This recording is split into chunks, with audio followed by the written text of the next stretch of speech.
Bien-aimés fidèles auditeurs de Radio Bonne Nouvelle, je vous salue dans le précieux nom de Jésus-Christ.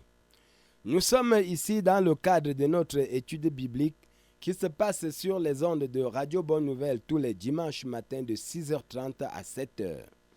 Vous le savez bien, votre très bonne émission est présentée par votre serviteur Jean Koa. À la partie technique, aujourd'hui, celui qui nous permet d'écouter ces messages, c'est notre bien-aimé Elvis Obassi. Je voudrais ici honorer nos bien-aimés frères et sœurs de New Beginning Ministry qui favorisent l'écoute de cette émission, qui proposent les thèmes, nous permettent de discuter, de partager dans la langue Banjoun et aussi en français la même émission simultanément pour nous aider à pouvoir être édifiés, à pouvoir tirer le maximum du bénéfice de la parole de Dieu qui doit nous donner de nous préparer à la venue de notre Seigneur Jésus-Christ en tant que des véritables saints. Mes frères et sœurs, nous avons aujourd'hui prévu un thème. Et le thème, c'est les entreprises. Ça peut paraître étonnant, mais je pense que le Saint-Esprit va nous aider à comprendre pourquoi j'ai baptisé cette discussion aujourd'hui les entreprises. Mes frères et sœurs, il est évident que nous devons entreprendre. Il est évident que chacun de nous doit faire quelque chose. Mais si nous nous penchons aujourd'hui sur la question des entreprises, c'est parce que dans la Bible, j'ai remarqué que certaines entreprises peuvent nous amener à nous éloigner de Dieu. Et d'autres entreprises peuvent nous amener à être une bénédiction pour nous et pour les autres. Bien-aimés dans le Seigneur, nous savons depuis le jardin d'Éden, au moment où l'homme a désobéi et a agi contrairement à la volonté de Dieu, Dieu, chassant notre père Adam et Ève, l'a assigné à cultiver la terre. Et aujourd'hui, nous allons étudier sur deux personnes qui ont cultivé la terre. La culture de la terre n'est pas un problème. D'ailleurs, c'est un commandement de Dieu. Et Dieu dit, l'homme mangera son pain à la sueur de son front. Mais alors, est-ce que toutes les entreprises sont toujours une bénédiction pour nous? Est-ce que toutes les entreprises nous tiennent toujours près de Dieu? Voilà ce sur quoi nous allons nous pencher aujourd'hui. Et je voudrais donc nous prier d'ouvrir la parole de Dieu au livre de Genèse chapitre 9.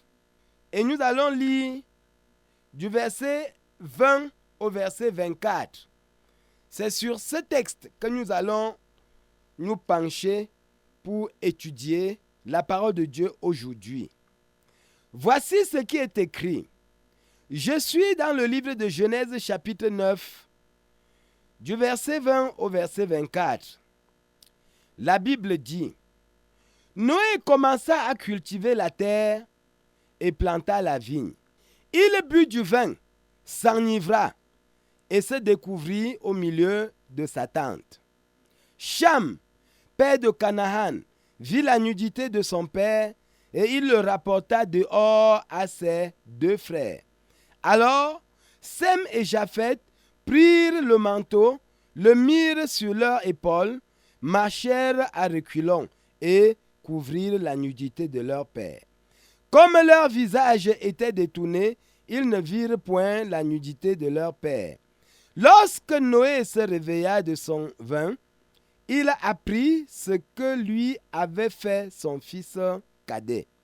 Il dit, maudit soit Canaan, qu'il soit l'esclave des esclaves de ses frères. Bien-aimés dans le Seigneur, nous n'allons pas aller trop loin avec la lecture.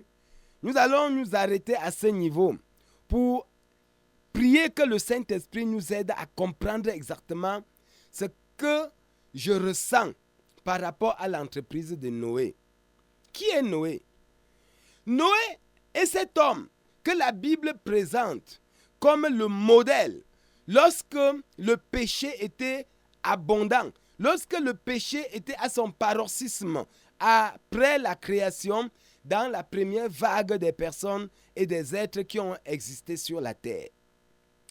Quand nous lisons Genèse, à partir du chapitre 4 jusqu'à 6, 7, 8, nous comprenons l'histoire de Noé.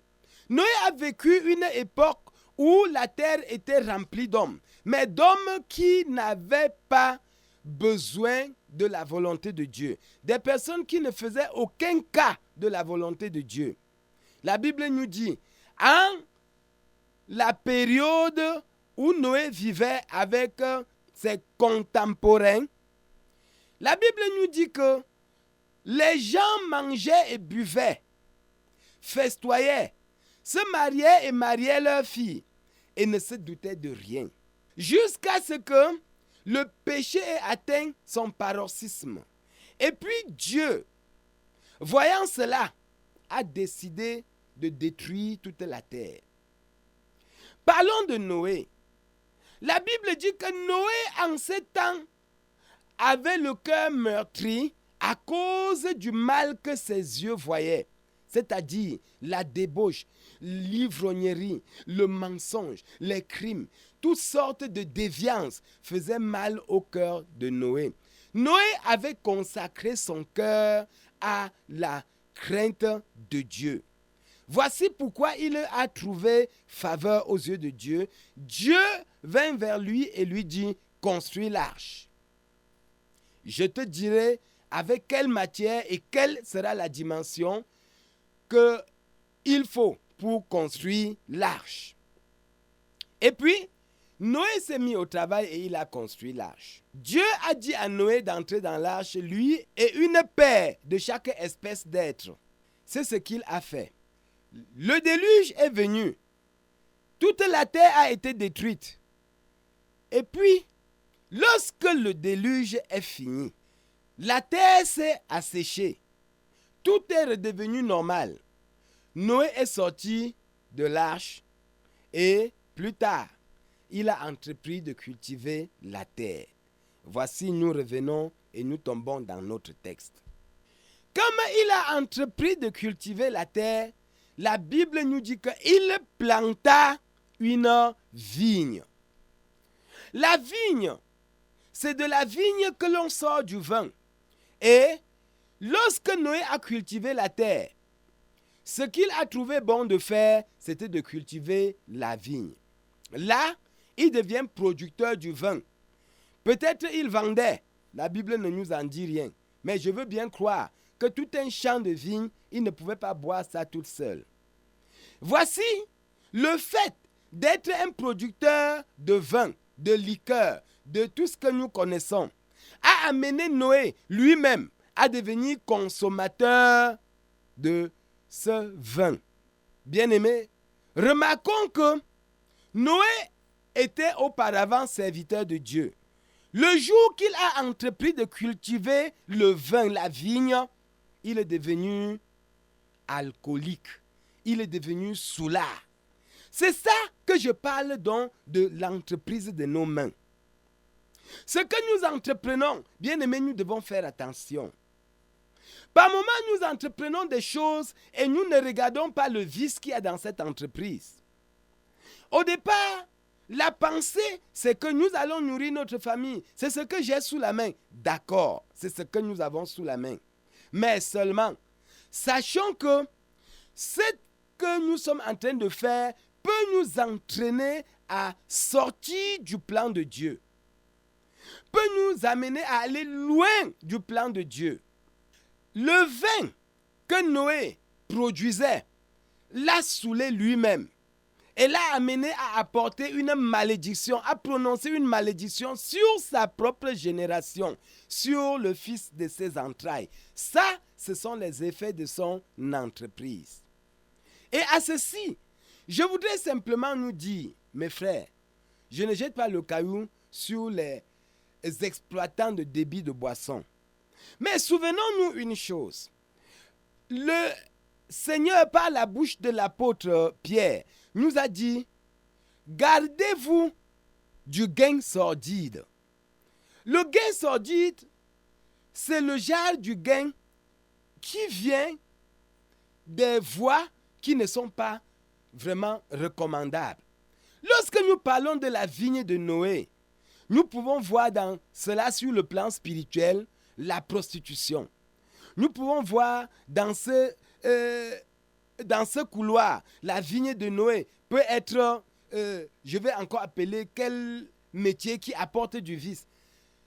Peut-être ça te nourrit très bien, d'accord, mais seulement ça t'éloigne de Dieu. Vérifie encore l'entreprise que tu es en train de faire. Sinon, tu risques de te retrouver là où Noé s'est retrouvé. Aucune louange n'a été donnée à Noé lorsqu'il a fait toutes ces choses. Bien-aimés, et nous allons lire encore un autre texte dans le livre de Ruth. Nous allons lire dans le livre de Ruth un autre texte concernant toujours une autre personne qui avait une entreprise.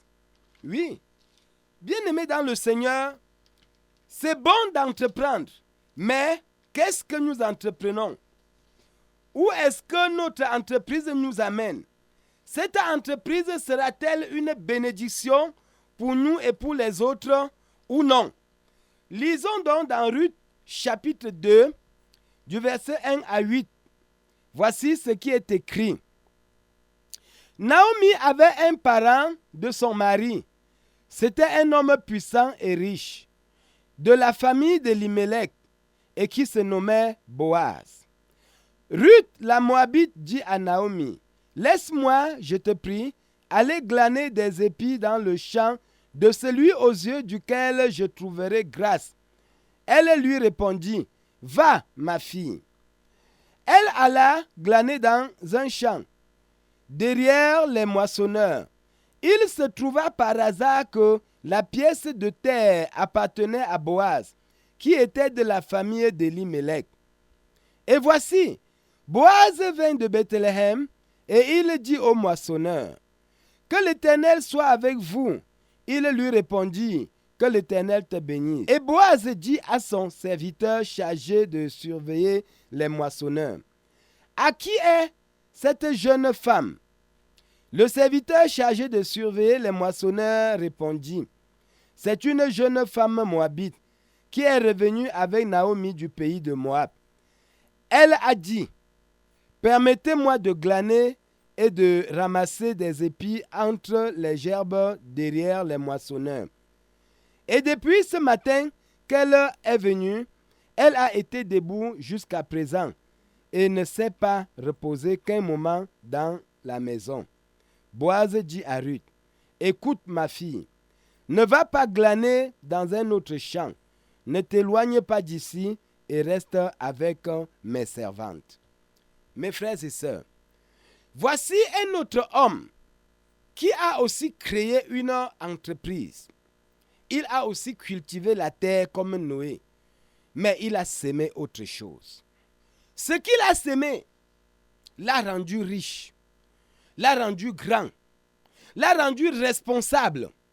Ici, nous voyons que le champ de Boaz était plutôt un champ qui a aidé jusqu'à cette étrangère qui n'avait où aller dans le pays de Bethléem. Mes frères et sœurs, le champ de Boaz est une image du genre d'entreprise que nous avons besoin de faire. Jugeons ce que notre entreprise peut apporter à nous, à notre entourage, à l'œuvre de Dieu. Quel est le service que notre entreprise peut apporter dans l'église du Seigneur? Rapprochant l'entreprise de Noé à celle de Boaz, nous nous rendons compte qu'il y a quelque chose qui ne va pas dans l'entreprise de Noé à cause de la vision même de l'entreprise. La vision de ce que tu veux faire, c'est quoi? C'est quoi? Qu'est-ce que tu veux faire? Ce que tu veux faire là, seulement pour chercher l'argent ou pour être utile à toi et aux autres. La notion d'entreprise. Nous avons dans notre société beaucoup des entreprises. Mais ce ne sont pas toutes les entreprises qui sont favorables pour l'épanouissement de notre foi chrétienne. Ce ne sont pas toutes les entreprises qui sont favorables pour la croissance de l'Église. Ce ne sont pas toutes les entreprises qui aident même à bâtir la société. Je ne suis pas ici en train de vouloir jeter le caillou sur les exploitants de débit de boissons. Mais remarquons que il y a que lorsque tu as mis sous pied un débit de boisson, quelqu'un qui vient là-bas, un autre va boire une bouteille. C'est suffisant et c'est bien. D'après ce que nous pensons que la science nous dit. Et puis un autre va venir là-bas, ayant touché le salaire qui doit nourrir sa femme, ses enfants, lui permettre d'avoir un abri pour sa famille. Mais comme il entre dans le débit de boisson, il s'assoit. L'argent, son salaire qui est dans sa poche, va filer dans la bière qu'il va boire et faire boire. À la fin, l'entreprise que nous avons faite porte atteinte à la société, porte atteinte à la vie et n'honore pas Dieu. Ayons le courage de le dire. Ayons le courage de regarder les choses en face. Je me permets vraiment de nous exhorter, de faire attention. Il y en a même dans nos églises des femmes qui sont des prosélytes, qui sont des prostituées. Et lorsque tu veux parler, elles disent qu'elles n'ont pas autre moyen de vivre. Alors, attendons un instant. Étudions-en. Est-ce que tu as besoin de faire seulement cette entreprise-là, même si cette entreprise te rapporte beaucoup d'argent? Est-ce que cette entreprise garantit la sécurité de ta relation avec Dieu? Est-ce que ce que tu es en train de faire aujourd'hui ou que tu es en train de planifier de faire va être une bénédiction pour toi et pour ceux qui sont autour de toi? C'est cette idée qui nous pousse aujourd'hui à nous pencher sur ce que nous parlons des entreprises. Faisons attention. Certaines entreprises que nous engageons nous poussent vers certaines décisions qui ne sont pas bonnes. Mais à cause de notre entreprise, nous sommes obligés de prendre ces décisions. C'est pourquoi il faut savoir orienter sa décision lorsqu'il est question de créer une entreprise. Bien étudiée, en tant que quelqu'un qui craint Dieu. Mon frère, regarde ce qu'est devenu ce grand homme Noé. Noé qui, dans une génération pervertie et corrompue, était loué pour sa crainte de Dieu, est devenu subitement un vil soulard. Est devenu subitement celui-là qui peut se coucher dans sa tente nue. Est devenu cette personne imprudente qui ne tient pas compte qu'il a autour de lui des enfants encore jeunes. Ce pauvre garçon qui est venu voir la nudité de son père. On nous dit même que c'est le fils cadet, c'est-à-dire le plus ignorant, le plus inconscient. Mais regardons, quelle est la malédiction qui est tombée sur lui? Hélas, c'est l'entreprise de son père qui l'a amené à ce niveau. Mes frères et sœurs, quelle que soit la pression que nous avons sur nous, quelles que soient les conditions de notre vie, quelle que soit la situation dans laquelle nous nous trouvons, demandons la grâce à Dieu. Demandons la faveur de Dieu pour nous aider à choisir de faire quelque chose qui nous rapproche de lui au lieu de faire ce qui nous éloigne de lui. Les entreprises, c'est quelque chose de très important. Nous devons créer, Nous devons travailler. Mais quel est le genre du travail que nous allons faire donc? C'est très important. Très, très important. J'insiste encore. Très important. L'apôtre Paul était un faiseur de tentes. Oui, dans l'entreprise de Paul, nous voyons que il n'y avait pas de vice caché. Parce qu'il était question pour lui de construire des abris pour habiter des hommes, pour abriter des hommes. Il n'était pas question pour lui de construire des je ne sais pas quoi, bien aimé, mais il était constructeur des tentes. Ça veut dire quelqu'un qui se soucie que les hommes peuvent vivre où? Le travail que je fais là, est-ce que ça peut honorer Dieu? Oui, et donc il s'y est investi. Nous avons vu nos bien-aimés, les apôtres Pierre et autres étaient des pêcheurs. La pêche, c'était pour nourrir les populations. À ceci, ce n'était pas un métier de vice. Ce n'était pas un métier mauvais. La pêche les a orientés à la rencontre du Seigneur. Comme eux, ils étaient des pêcheurs pour nourrir les populations, le Seigneur est venu prendre quelques-uns d'entre eux pour leur donner la parole qui nourrira l'âme de l'humanité. Bien-aimés dans le Seigneur, nous n'allons pas en dire de trop, mais nous prions que chacun d'entre nous soit bien placé, règle sa pensée pour étudier quel est le genre d'entreprise qu'il lui faut entreprendre. C'est très important.